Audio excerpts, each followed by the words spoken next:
Hey, this is David with Redline Rebuild Updates. Today I'm going to tear down this 440 Chrysler motor for a 1937 Ford race car that Tom helped us pull down. Unfortunately, he's not here to help us pull down this engine, but hey, it's going to be fast and furious anyway. Well, except for this part of it, because this slows me down. At the end of the day, this is about an hour task to pull this motor down to nothing. And of course, using only hand tools and no impact wrenches, it'll take a little bit longer and some stuff to reset the cameras and whatnot. But regardless, it'll be pretty straightforward. And here we roll. There's gonna be a lot of me doing this and probably not a lot of talking unless I come up with something that's unique and interesting. So, or broken. Or broken, that's correct. So here we go.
Flat tops with a little valve relief.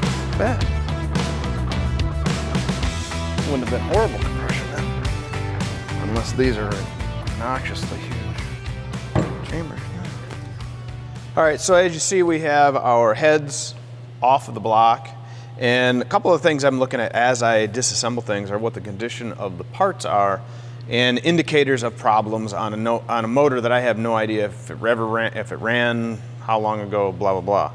So one of the things I noticed right off the bat is on these springs, you can see they're all kind of a purplish color until you get to this one that's blue, and that one's kind of blue. And when you look at the other head, you have quite a few of them that are blue and a couple that are purple. So purple is most likely the normal color, if you will, and blue is a good indicator that this specific spring on this head got warm at some point in time, and that's typically because there's not getting the cooling effect relative to oil. So one of the things I'm going to look closely at is making sure I have no issues with oil flow coming up the push rods and into the rocker area, and to be able to cool these valves real well. Now, one thing I don't see that usually is a typical sign too of lack of oiling is the top of this valve stem is not all chewed up or beat over. So that just may be how that particular spring took the heat, but most likely it's because it was warm at one point. Now, the other thing I noted relative to the heads are they're two different casting numbers. One's actually from a 68 to 70 440, and one is from a 76 to a 78 440. Now, the 440s ran from, I think it was 65 up to 78, and so we got kind of a mismatch as far as the heads are concerned, but they are the same head, meaning they have the same valve and roughly the same characteristics as far as the ports are concerned. This one is an 81.5 and one's about a 79 on the combustion chamber, but ultimately they will both flow with some porting. They'll flow into the 312 number is what I've been seeing real quickly, and with that 312 CFM on an intake, multiply that times 2, that gives you a pretty good number for where your horsepower can be, which would be about 600 horse, which would be pretty impressive for a car that's just going to basically drive around on the street and see a little track life.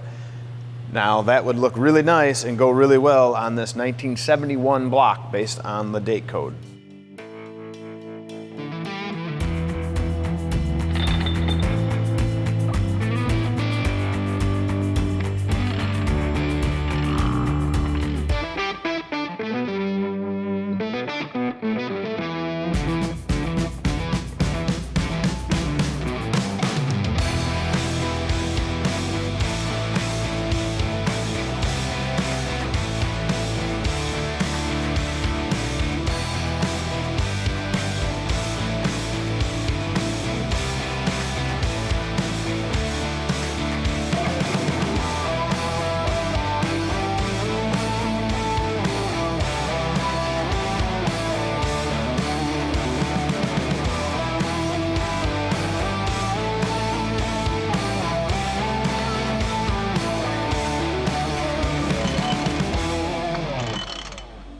All right, so something we notice here from our past experience pulling other motors apart, especially stock ones, we can tell that this motor has been apart before and it has been balanced actually, because factory-wise there would not be a slug pushed in here and welded in, and then likewise some of the extra machining relative to the counterbalances to do the balancing function.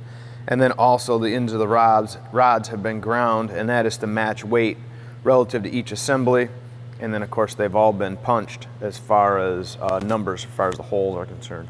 So unlike most of them, we got a pretty good start here.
All right, so here's where I'm at. I'm having an issue getting the camshaft out.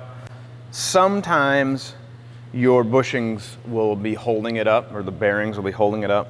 So I gave it a couple of light taps, but realized that I had something else that was holding it into place or stopping it from coming out. And since we did not have a fuel pump on here, I completely forgot about the fact that the pump rod is still here. So this pump rod is actually what's holding the camshaft from sliding out. Voila.